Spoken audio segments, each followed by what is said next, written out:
मसीह ने सीखा है।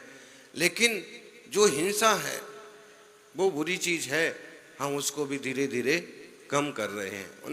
सर्व समावेशी मैत्री महोत्सव केवल जैन समाज नहीं, अपितु पूरा हर समाज, हर संप्रदाय और पूरा देश और दुनिया इसको अहिंसा विश्व मैत्री दिवस के रूप में मनाए। इस दिन सब अपने गिले शिकवे भूल करके एक दूसरे का सम्मान करें, क्षमा करें, क्षमा कराएं। आज छोटी सी शुरुआत जरूर है, क्योंकि वो लोग तो काफी स्तरीय लोग थे। पीएमओ के इशारों पर जो संस्था चलती है विश्व धर्म संसद, यह समझ लीजिए कि सर्वधर्म संसद, इसके सब कार्यकारी अधिकारी रहे हैं। आगे भारत मंडपम में भी बड़ा कार्यक्रम करने वाले हैं। हमें भी बहुत सारे ऑफर थे, प्रोग्राम थे। ये जो विश्व मैत्री है ये होना था लाल किले से पिछले साल की तरह, इसको इस बार बड़ा रूप देने वाले थे। भारत मंडपम में एक कार्यक्रम, फिर लाल मंदिर जी की प्रतिष्ठा जो वहाँ नव निर्माण हुआ है, फिर भी उसके बाद एक और है महावीर वनस्थली, उस पर भी बड़े बड़े महत्वपूर्ण कार्यक्रम एक तरफ रह गए और किशनगढ़ वाले बाजी मार गए। अब जितना समय है इसका और अच्छे से उपयोग कर लें, यही मंगल भावना। दोनों हाथ जोड़ें। ओम नमो जिनाणम।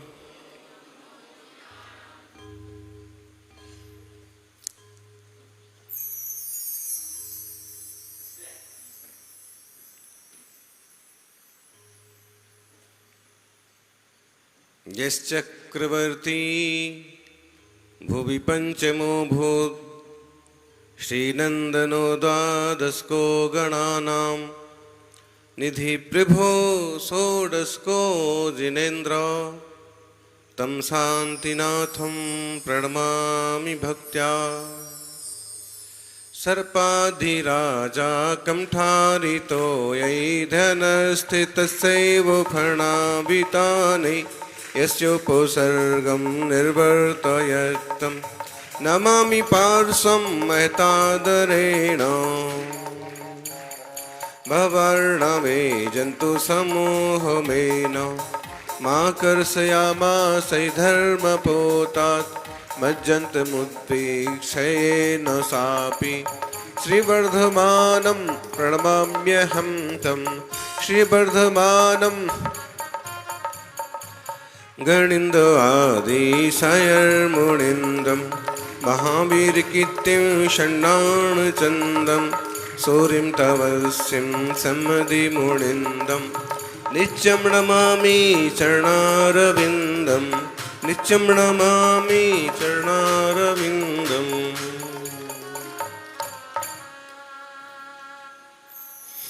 जय बोलिए आदिनाथ भगवान की। जोर से बोलिए चैतन्य चमत्कारी पार्श्वनाथ भगवान की। वर्तमान जिन शासन नायक वर्धमान महावीर भगवान की। आचार्य श्री आदि सागर महावीर कीर्ति विमल सागर महाराज की। तपस्वी सम्राट गुरुवर आचार्य श्री सन्मति सागर जी महाराज की। बोलिए परम पूज्य चतुर्थ पट्टाधीश वात्सल्य श्रोमणी राष्ट्र गुरुआचार्य भगवान श्री सुनील सागर जी गुरुदेव के जयकारा गुरुदेव का। गुरुदेव समस्त आचार्य संघ की जय हो।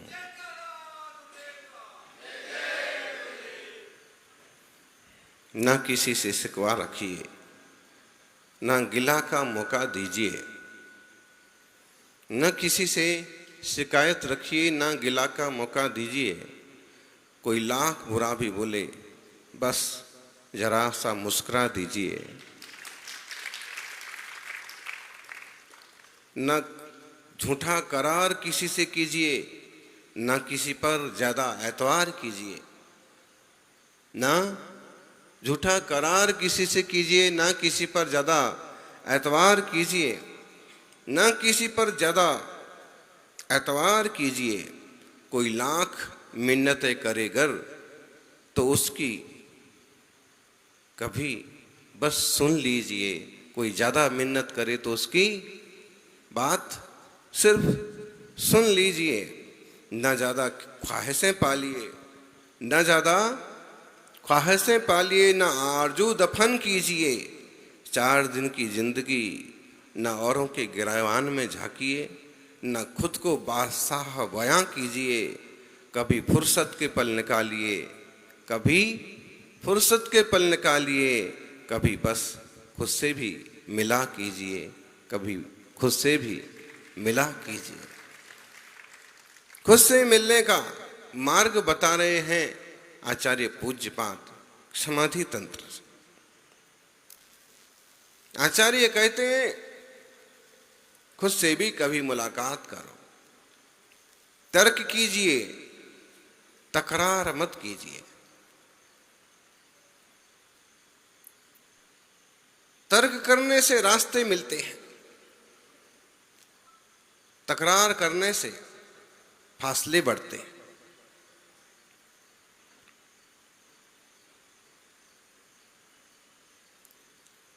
कभी यह भी विचार कीजिए कि आखिर यह हम कौन हैं। बहुत लोग इसे मानने और सुनने को भी तैयार नहीं है। 58 नंबर के श्लोक में आचार्य कहते हैं, अज्ञापितम न जानन्ति यथा माम ज्ञापितम तथा मूढ़ात्मानस्ततस्तेषां वृथा में ज्ञापनश्रमा। अज्ञापितम न जानन्ति, बिना बताए लोग जानते ही नहीं है। तथा ज्ञापितम, बोले वैसे बताए जाने पर भी नहीं जानते। क्या बताओ तो भी नहीं जानते हैं, और ना बताओ तो भी नहीं जानते हैं। मूढ़ात्मानः ततस्तेषां वृथा में ज्ञापनश्रमा। ये जो मूढ़ात्मा हैं, इन्हें कितना भी तत्व ज्ञान बताओ तो भी ये जानने समझने को तैयार नहीं है, और इन्हें अगर ना भी बताओ तो भी जानने को समझने को तैयार नहीं है। ऐसे में इनके साथ मेरा कुछ भी पुरुषार्थ करना वृथा है। समझना, जिनके अज्ञान का पर्दा पड़ा है, जो घोर मिथ्यात्व में पड़े हैं, जिन्हें तत्व की रुचि नहीं है, आप उन्हें कितना भी समझाइए वो समझने को तैयार नहीं है। एक बहुत कंजूस आदमी थे गांव में। सब लोग कोई ना कोई कथा करवा लेते, कोई ना कोई दान दे देते, किसी ना किसी पद में, किसी ना किसी मद में अपना नाम लिखवा देते, लेकिन वो सेठ जी कभी एक पैसा भी नहीं निकालते। गांव वाले खूब कहते, सेठ जी एक बार तो करवा लो, कम से कम सत्यनारायण की कथा करवा लो। वो कहते ना, कम से कम किसी त्यागी व्रती को भोजन करा दो। वो कहते ना। पत्नी भी समझाती है, और काफी समझाइश के बाद उन्हें स्वीकार कर लिया। ठीक है, महाभारत का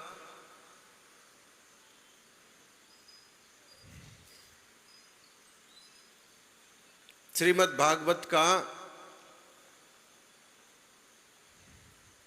धार्मिक शास्त्रों का सारांश रूप व्याख्यान करने वाले विद्वान को बुलाया।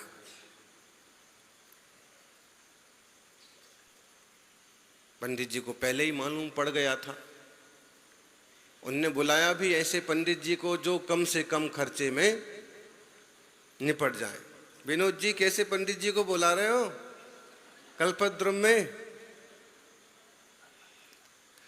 कम से कम में निपट जाए। तो पंडित जी भी समझदार थे। तुम कथा करा रहे थे और वो कथा करने वाले थे। तुम्हारे जैसे बहुत कथा करने वाले उनके आगे पीछे आ चुके थे। तो उन्होंने बहुत अच्छी अच्छी बातें कही। और जब आखिरी प्रवचन था तो उन्होंने ये वाला प्रसंग लिया पांडवों और कौरवों का, खूब अच्छे से सजा सवार करके सुनाया कि देखो पांडवों ने खूब कोशिश की कि केवल 5 गांव मिल जाएं तो भी हम संतुष्ट हो जाएंगे, लेकिन दुर्योधन ने कहा कि हम एक भी गांव देने वाले नहीं। और देखो इसका परिणाम ये हुआ कि महाभारत हुई और दुर्योधन को सब कुछ से हाथ धोना पड़ा। कथा पूरी हो गई।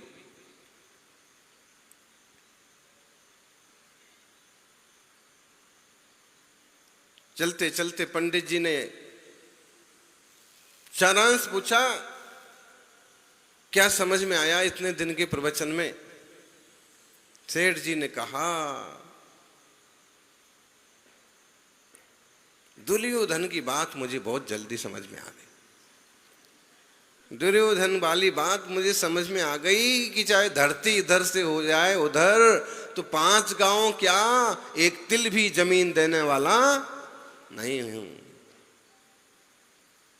आप कितनी बड़ी आशा लगा के बैठो, लेकिन मुझे तो ये वाली बात समझ में आई, पंडित जी आपको कुछ मिलने वाला, ऐसे लोग मिलेंगे। समझाइश तो इसलिए थी कि ये समझ जाएं कि देना है, और समझ गए। उल्टा जो समझना चाहते हैं, आप ये नहीं समझना कि आप समझाते हैं तो लोग समझते हैं, या जो आप समझाना चाहते वो लोग समझते हैं, अपितु लोग जो समझना चाहते हैं वही समझते।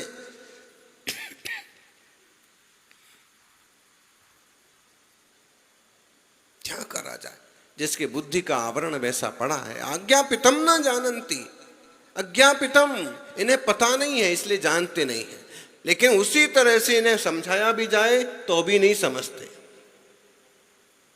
वृथा में ज्ञापन श्रमा। आत्मा शुद्ध आत्मा ज्ञान दर्शन सुख आनंद आदि अनंत गुणों का पिंड है, लेकिन लोगों ने कसाई युक्त अपने को माना। देह से हटकर के उनकी कोई कल्पना नहीं है। जब तक अपने शुद्ध तत्व की तरफ दृष्टि न की जाए तब तक किसी प्रकार की तत्व की समझाइश निरर्थक है। भूसा कूटने से क्या मिलेगा? बोलो ज्ञानी, भूसा कूटने से क्या मिलेगा? धान्य मिल जाएगा? भूसा कूटने से धान्य नहीं मिलेगा, उसमें धान्य होगा तो धान्य मिलेगा। और लोग व्यर्थ में तप करते हैं, व्यर्थ में त्याग करते हैं। जब तक आत्म तत्व रूपी धान्य का बोध ना हो तब तक सब कुछ भूसा कूटने के समान है। एक छोटा बच्चा घुटने के बल चल रहा था। सूरज की रोशनी उस पर पड़ रही थी और इस कारण से उसकी परछाई पड़ रही थी। वो बार बार परछाई का जो सिर था उसको पकड़ने की कोशिश करता। सिर आगे तरफ था, परछाई में जो सिर दिखता वो सिर को पकड़ने की कोशिश करता, फिर हाथ मारता, फिर हाथ मारता, लेकिन उसे सिर पकड़ में नहीं आता। और जब इतना मेहनत करने के बाद सिर पकड़ में नहीं आया तो उसने रोना चालू कर दिया। थोड़ा रोया, परछाई तब तक थोड़ी और बड़ी हो गई, थोड़ी और व्यवस्थित हो गई। उसने फिर कोशिश की, लेकिन फिर भी इस चीज को देखते रहे थे एक तपस्वी, एक ज्ञानी, और देखा कि बच्चा रो रहा है। इसकी सिर, इसके सिर, इसकी परछाई में जो सिर इसके पकड़ में नहीं आ रहा। उन्होंने पास आके क्या किया, उसका हाथ, उसको कहा बेटा क्या चाहिए? मुझे सिर चाहिए, परछाई चाहिए। उसका हाथ उन्होंने उसके सिर पर रख दिया, दोनों हाथ से ऐसे सिर पकड़ा दिया और जो काम अभी घंटे भर से रो पीट करके भी नहीं हो पा रहा था, वो 1 सेकंड में हो गया। समझो ज्ञानी, जिस धर्म को, जिस तत्व को, जिस आत्मा को पकड़ने के लिए आप जगह जगह भागे भागे फिर रहे हैं, जगह जगह के उपक्रम कर रहे हैं, तीर्थों की यात्रा पर जा रहे हैं, बड़े बड़े तप कर रहे हैं, और ये परछाई को पकड़ने के लिए आप भागे भागे फिर रहे हैं, वो पकड़ में नहीं आ रही। और सब कुछ करने के बाद जब खेद खिन्न हो जाते हैं, जब परेशान हो जाते हैं, तो रोने लगते हैं, दुखी होने लगते हैं। इतनी पूजा की, क्या मिला? इतने उपवास किए, क्या मिला? 10 उपवास करने के बाद हम सोच रहे थे कि मंच पर अच्छे से सम्मान तो हो जाएगा, लेकिन जब तक हम आए तब तक महाराज जी चले गए। क्या मिला बताओ? सम्मान करने वालों ने भी 1 मिनट में निपटा दिया। 10 दिन के उपवास का फल क्या मिला? और जब तक बोध नहीं होता है तब ऐसे ही हिसाब किताब चलता है। इतना बड़ा मैंने दान किया, क्या मिला? मंच पर एक बार भी तो अच्छे से नाम नहीं लिया। बोलो, बोले 1 महीने तक भोजन कराया, 1 महीने में 15 दिन तक तो नाम नहीं बोला।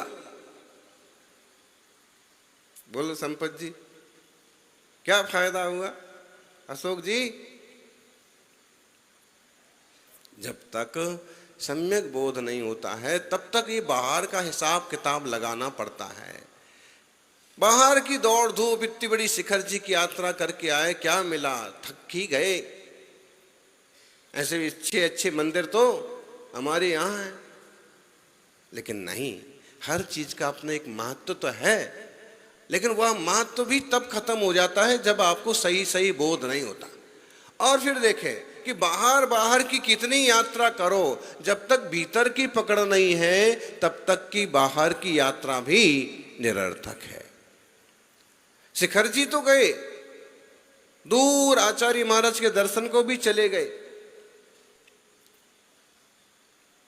लेकिन स्वरूप की समझ नहीं है तो खेद खिन्न ही होना पड़ेगा।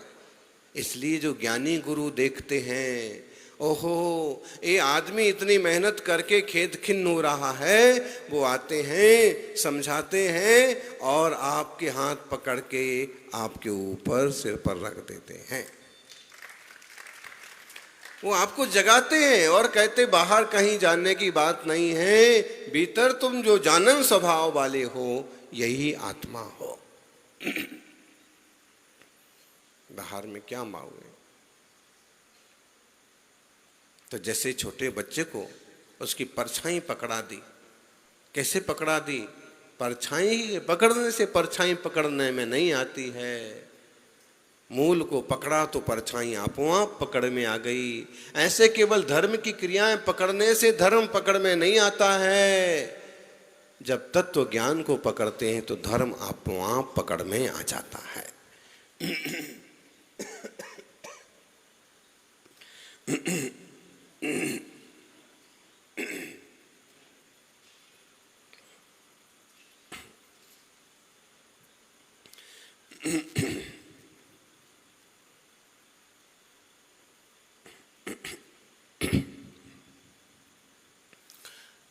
इतना समझने के लिए भी तो बोझ चाहिए। अगर बच्चे के हाथ उसके सिर पर रखें और वो रखने को तैयार ना हो तो क्या इलाज? वो तो वही, मुझे तो ये पकड़ना है, ये पकड़ना है, उसका ये आग्रह कैसे मिटाया जाए? जयपुर वालों, अगर वह बच्चा अपने माथे को पकड़ने को तैयार ना हो, वो तो कहे कि मुझे तो सिर्फ परछाई का सिर पकड़ना, तो क्या इलाज है? कोई इलाज नहीं है। और ऐसा ही कोई व्यक्ति लगा रहे कि नहीं, मुझे तो केवल बाह्य बाह्य बाह्य बाह्य बाहर बाहर घूम फिर करके ही मुझे आत्मा चाहिए, तो इसे आत्मा पकड़ाने का क्या तरीका? शायद ऐसे ही लोगों से खिन्न होकर के आचार्य श्री को लिखना पड़ा, अज्ञापितम न जानन्ति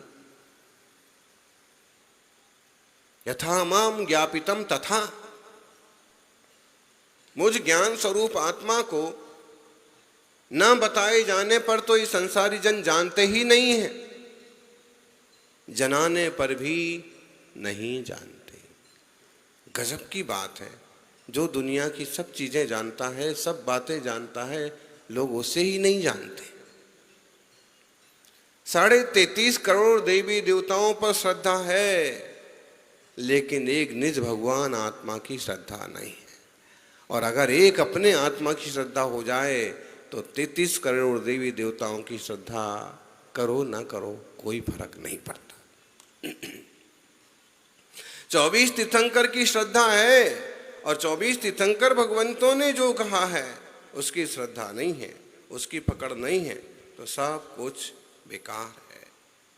खुद को पकड़ो, खुद को भी समझो, तत्व की दृष्टि बनाओ। यानी परमात्मा पर विश्वास करने से स्वर्ग मिलता है। देवता है, परमात्मा है, लोकालोक है, 4 गतियां हैं, तत्व ज्ञान है। परमात्मा पर विश्वास करने से स्वर्ग मिलता है, लेकिन निज आत्मा पर श्रद्धान करने से मोक्ष मिलता है। आपको क्या चाहिए? लेकिन ये श्रद्धान बैठे तो कैसे बैठे? गजब की बात तो ये है कि जो गेय है, गेय को तो हम पकड़ने को तैयार हैं। ये गेय, गेय किसे बोलते हैं जी? गेय, गेय मतलब जानने योग्य, और ज्ञायक मतलब, ज्ञायक किसे कहते हैं? जाणगो, ज्ञायक, ज्ञायक मतलब जानने वाला। मैं ज्ञायक हूं और ये सारे पदार्थ मेरे गेय हैं। जीव ज्ञायक है, चाहे वो हिंदू हो, मुसलमान हो, सिख हो, ईसाई हो, गाय भैंस कुत्ता बिल्ली कुछ भी क्यों ना हो, पारसी हो, बुद्ध हो, जैन हो, कोई क्यों ना हो, लेकिन जिस जिस में जानन स्वभाव है वो सब क्या है? चैतन्यमय जीव है, वो ज्ञायक है। अब भले उन्हें खुद ही उस चीज की खबर नहीं है, कितने लोग स्वीकार करते हैं कि मैं आत्मा हूं? कितने लोग? नास्तिक, जो नास्तिक टाइप के लोग होते हैं, वो तो कहते हैं कि आत्मा नाम की कोई चीज नहीं है, परमात्मा नाम की कोई चीज नहीं है। भाई आत्मा नाम की कोई चीज नहीं है तो ये जो बोलने वाला है ये कौन है? जीव नाम की कोई चीज नहीं है तो तेरे भीतर से जो आवाज आ रही है ये कौन है? चंपापुर में चतुर्मास था 1998 का। ऐसे ही स्वाध्याय कर रहे थे 2-3 साधु बैठ करके। एक युवक आया और कहने लगा कि मैं आखिरी बार यहां भगवान के दर्शन करने के लिए आया हूं। हमने कहा भाई आखिरी बार क्यों? बोले कि मैं तो आत्महत्या करने के लिए जा रहा हूं। मैंने कहा बात क्या हुई? क्या बात है? कहाँ के हो? कुछ बताया उन्होंने। मोतीहारी, उसी तरफ बिहार का कोई गांव, किसान हूं, सब तरफ से परेशान हो गया और मुझे तो लगता नहीं कि दुनिया पर कोई भगवान है, कि कोई आत्मा है, कि कोई पुनर्जन्म है। मैं तो अपनी जिंदगी खत्म कर देना चाहता। मैंने कहा कि भाई जो जो भोगने लायक है वो तो तुम्हें अगर इस जन्म में ना भोगोगे तो अगले जन्म में भोगोगे। तो क्या समझते हैं लोग? शरीर खत्म हो गया तो सब खत्म हो गया? ऐसा नहीं होता है। अगर किसी ने आत्महत्या कर ली, कोई मर भी गया ना, तो आत्मा थोड़ी ना मरता है। पुनरपि जननम पुनरपि मरणम पुनरपि जरनी जठरे शयनम। फिर जन्म होता है, फिर मरण होता है, फिर माँ के पेट में गर्भ में आता है जीव, और फिर नया जन्म। हमने समझाया कि भाई ऐसा कुछ मत करो, आत्मा है, अपना किया धरा भोगना तो पड़ता है, थोड़ा धैर्य रखो, शांति रखो। उसने कहा क्या प्रमाण है आत्मा? तभी लाइट चली गई। हमने कहा कि अभी क्या हुआ, अंधेरा कैसे हो गया? उसने कहा लाइट चली गई। लाइट में क्या था जो चला गया? उसने कहा एनर्जी थी, ऊर्जा थी, लाइट जल रही थी। इसी तरह से, जिस तरह से जब तक एनर्जी है, ऊर्जा है, तब तक लाइट जलती है, और जब तक आत्मा है शरीर में तब तक शरीर चलता है।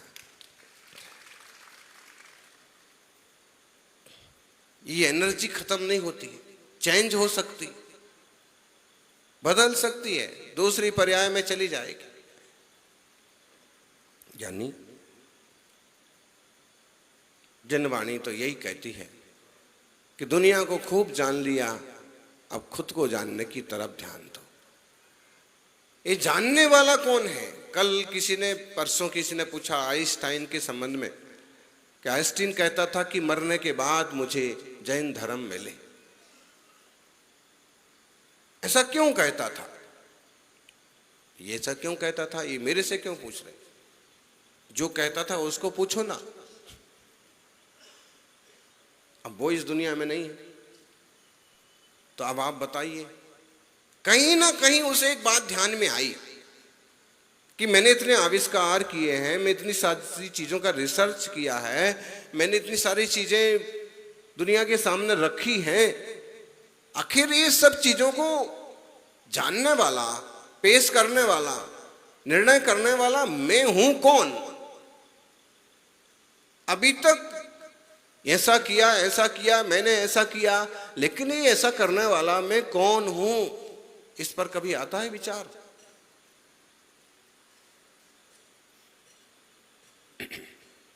मैं कौन हूं, आया कहां से, और मेरा रूप क्या? आया कहां से, कहां है जाना, ढूंढ ले ठिकाना चेतन, ढूंढ ले ठिकाना।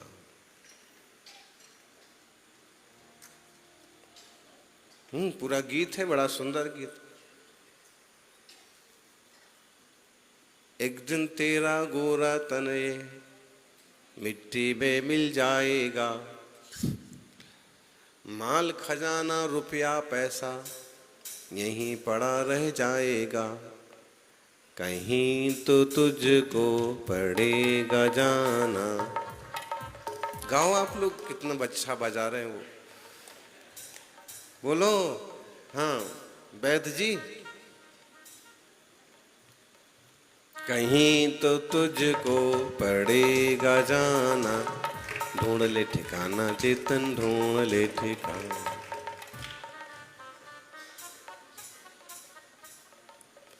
गीत है, एक बड़ा सुंदर गीत है। एक दो लाइन में भी बड़ा संबोधन है।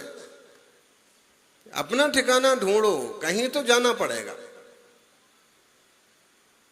जानन जानन स्वरूपो हम, जानना मेरा स्वभाव है।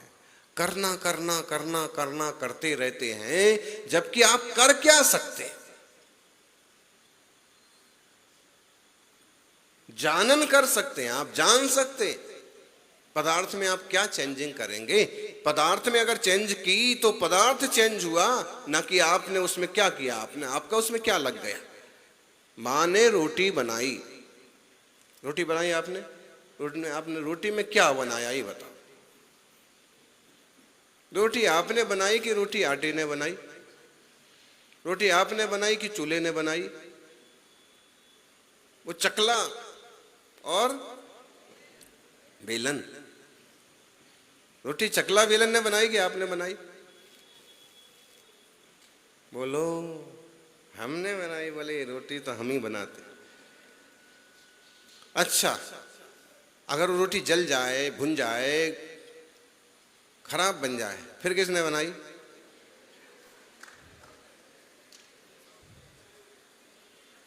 सब्जी एकदम बढ़िया बन गई और सब लोग उंगलियां चाट चाट के खा रहे, तो किसने बनाई? और अगर वो बिगड़ गई, बहू ने बनाई।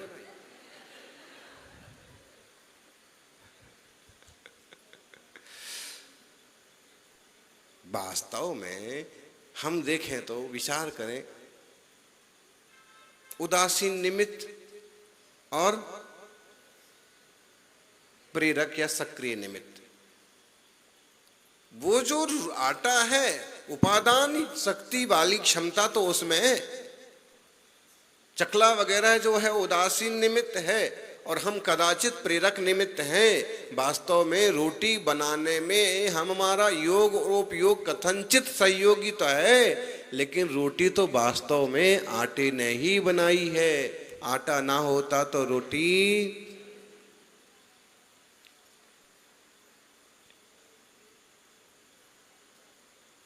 बहुत जगह ये जैन धर्म का जो ये उपादान निमित्त वाला अध्यात्म का ज्ञान है, ये बहुत जल्दी समझ में नहीं आता है लोगों को।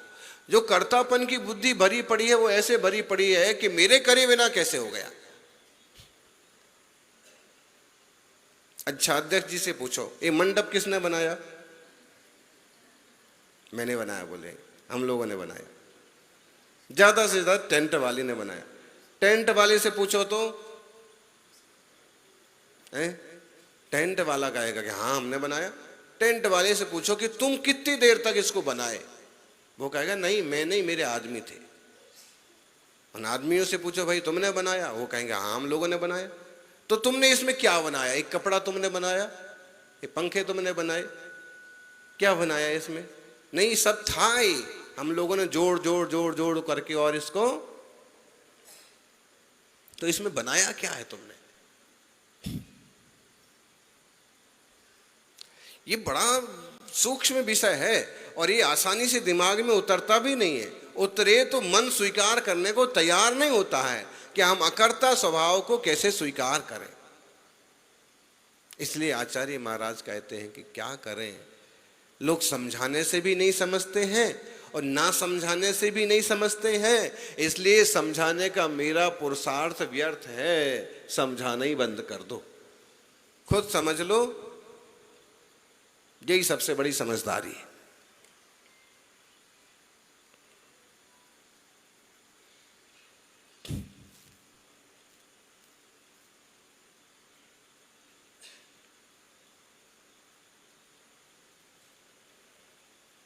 यानी इसी बात को थोड़ा और कहते हैं, यद बोधयितुम् इच्छामि तन्नाहं यदहं पुनः ग्राह्यं तदपि नान्यस्य तत् किं मन्यस्य बोधये। 59 नंबर का समाधि तंत्र का श्लोक। यद माने जो आत्मा, यह जो आत्मा का स्वरूप अन्य जीवों को बोधे तुम समझाना इच्छामी चाहता हूं, मैं जो आत्मा का ज्ञान दूसरे जीवों को कराना चाहता हूं, तन्ना अहम, मैं वह नहीं हूं। जिन विकल्पों से मैं समझाना चाहता हूं वो विकल्प मैं नहीं हूं। और मुझे जो दिख रहा है, आप लोगों में आप दिख रहे हैं, आपके नाम पहचाने जा सकते हैं। कई लोग तो परिचय में आ गए, रोज रोज रोज रोज रोज रोज उपस्थित रहते हैं और सेवा करते हैं, तो कई चेहरे तो जाने पहचाने हो गए। तो चेहरा जाना पहचाना हो गया, उसके भीतर कौन बैठा है, उसका क्या रूप है,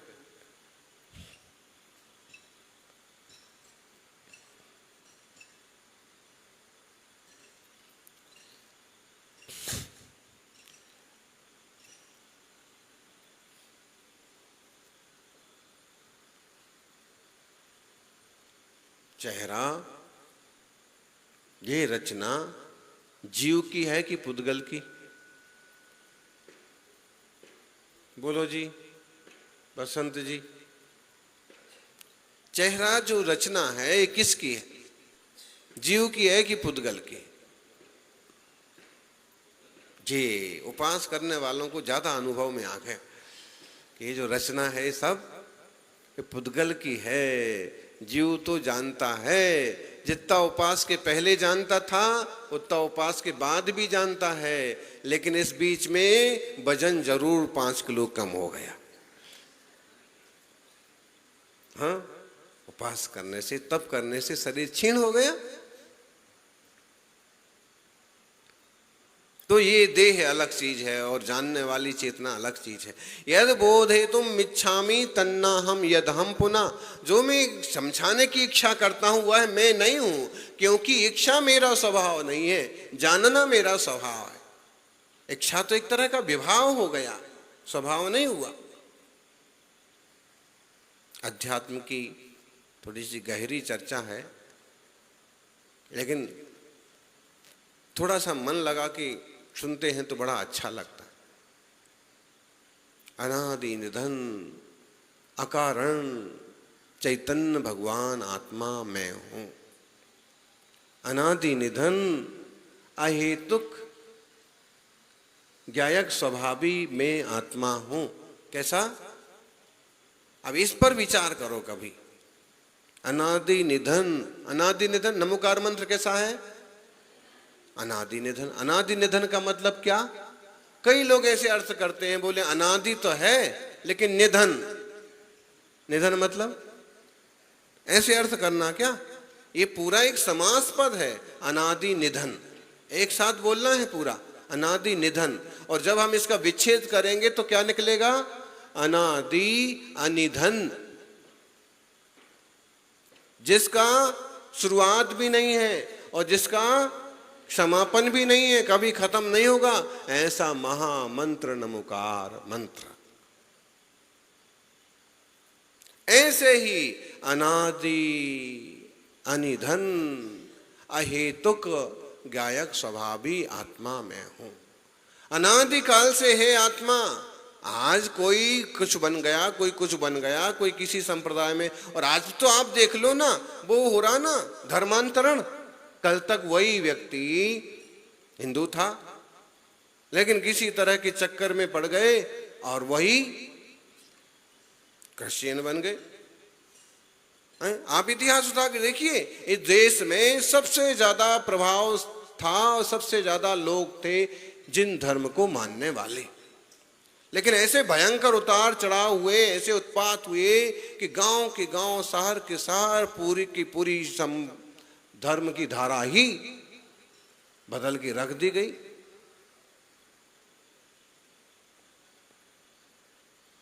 अभी भी देखो, कई लोग मुनि राजों को निरंतर मानते रहे, लेकिन बाद में किसी तरह के प्रभाव में आकर के अब मुनिराज को भी नहीं मान रहे। ऐसे भी थोड़े से लोग मिल जाएंगे आपको। कहां से बदलते रहते, सब परिणाम कैसे ऊंचे नीचे होते रहते। इसी पर्याय में इतने चेंजिंग देखने को मिलते हैं, तो जन्म जन्म में इस जीव के साथ कितने चेंज हुए हैं, कितने परिवर्तन हुए। बोलते हैं जन्म जन्म का साथ है हमारा, हमारा हमारा है, हमारा तुम्हारा तो बस ये 4 महीने का है।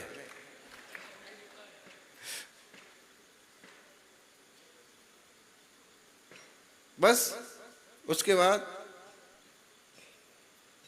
तो ये भी ज्ञानी की दृष्टि में कुछ और चीज है कि जो 4 महीने का संयोग बना है, इसमें कुछ धर्म और तत्व का मार्ग आप पकड़ लो, उसके बाद ये संयोग मिल जाए कोई भरोसा नहीं है।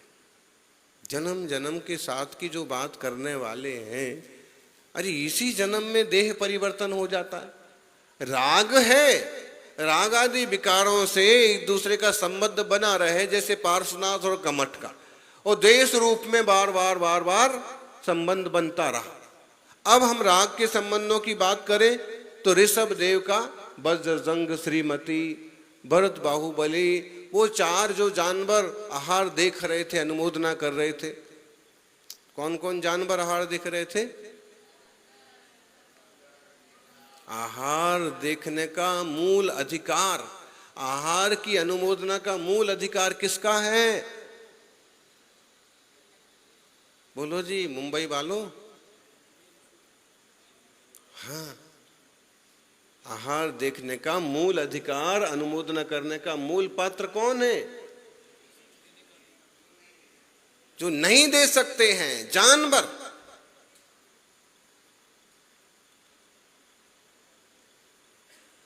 जो दे सकते हैं उनको क्या करना चाहिए? देना चाहिए। कृत कार्यत अनुमोदना अलग अलग ग्रेड है। जो कर सकते हैं उन्हें करना ही चाहिए।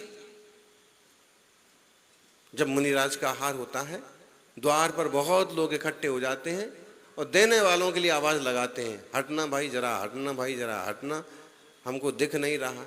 तुमको दिख नहीं रहा है तो चश्मा लगाओ। चश्मा लगाने के बाद भी नहीं दिख रहा है क्योंकि तुम्हारी पीठ आड़े आ रही है। भाई उसको मत हटाओ, खुद सोला पहनो और वहां पहुंच जाओ।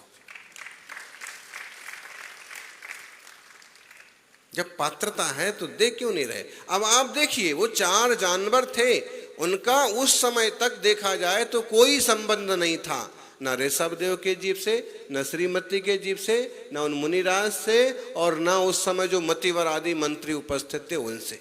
लेकिन इस एक क्रिया में वो सब सम्मिलित हुए, उनके ऐसे परिणाम बन गए कि इस भाव के बाद वो 8 जीव, वो 10 जीव साथ साथ कुछ न कुछ बनते, आसपास रहते और लगभग एक जैसी क्रियाएं करके एक जैसे ही लगभग आयुष्य को प्राप्त हो जाते। ये राग के संबंध है। लेकिन इसमें भी परिणमन तो कितने हो गए, शरीर कितने बदल गए। शरीर शाश्वत नहीं रहता है। अपनी आयु, अपनी उम्र पूरी होने के बाद चेंज होता है। एक स्थूल ऋजु सूत्र नए से जब विचार करते हैं तो ये पूरी पर्याय को हम एक मान लेते हैं। लेकिन अगर इसमें सूक्ष्म ऋजु सूत्र की तरफ से देखें तो पल पल पल पल भी तो चेंज हो रहा है ना। कोई एक दिन में तो बूढ़ा नहीं हो जाता, कोई एक दिन में जवान नहीं हो जाता, ऐसे परिणमन चलता रहता है। ये विषम जातीय पर्याय है। जीव और देह एक मिल करके जो वर्तमान की पर्याय है, ये 2 द्रव्यों की एक विषम जातीय पर्याय है। इसमें हम पुद्गल तो नहीं ही हैं, हम तो हैं ज्ञायक, ज्ञान घन चैतन्य भगवान आत्मा। तो आचार्य श्री ऐसा क्यों कह रहे? यद बोध हेतुम इच्छामि तन्ना हम यद हम पुनः ग्राह्यम तदपि नन्यस्य तत्किम मन्यस्य बोध है। वो कहते हैं कि यद बोध हेतुम इच्छामि, जिसे मैं समझाना चाहता हूं,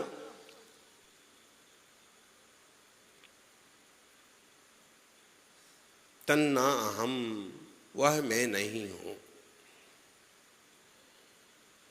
जो आत्मा का स्वरूप अन्य जीवों को समझाना चाहता हूं, वह मैं नहीं हूं, क्योंकि मैं अभी राग अब विकल्प सहित हूं। समझाने का विकल्प भी विकल्प है।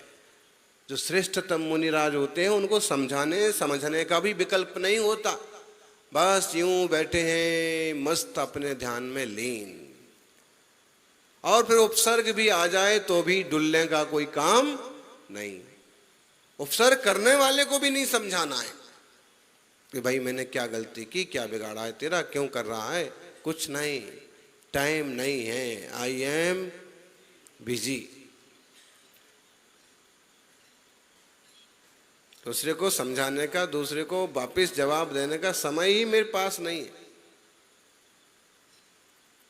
तुम ऐसा क्यों कर रहे हो, ये समझाने का भी टाइम नहीं है। मतलब जितनी जितनी प्योरिटी बढ़ती जाती है, मुनिराज उतने आत्मनिष्ठ होते जाते हैं। या कोई भी समझदार व्यक्ति, कई बार आप लोगों में भी ऐसा होगा, कोई 2 गाली देके चला गया, आप कुछ नहीं बोलते। कोई कहता कि बोलते क्यों नहीं, बात बढ़ाने से क्या फायदा, उसको जो कहना था कह दिया, बात खत्म हो गई। अब तुम एक नई बात कह के और उसको लंबाने से कोई मतलब नहीं। तुम उनको 2 के बदले में 2 और कहोगे, वो 2 के बदले में 4 कहेंगे, मन खराब होगा, रिश्ते खराब होंगे। तो जो जितना समझदार होता जाता है वो उतना आत्मनिष्ठ होता है। अब जब मैं समझाने की सोच रहा हूं, तब मैं जो समझाना चाहता हूं वह मैं नहीं हूं, मैं तो शुद्धात्मा समझाना चाहता हूं। ग्राह्यम तदपि नान्यस्य, और जो मेरा स्वरूप है, जो मैं हूं, वह भी अन्य व्यक्ति का ग्राह्य ग्रहण करने योग्य नहीं है। जो मैं हूं, जो मेरा स्वरूप है, वो सामने वाला ग्रहण नहीं कर सकता है। इसलिए मैं किसको समझाऊं, मैं किसी को समझा नहीं सकता हूँ, मैं ही समझ जाऊं, यही बहुत बड़ी बात है। निश्चय न से यहाँ पर ये कहा है कि दुनिया के जंजाल में समझाने के चक्कर में मत पड़ो, खुद ही समझ जाओ तो बेड़ा पार हो जाएगा। अब जय बोलिए 24 तीर्थंकर भगवान की। बोले आचार्य भगवान श्री सुनील सागर जी।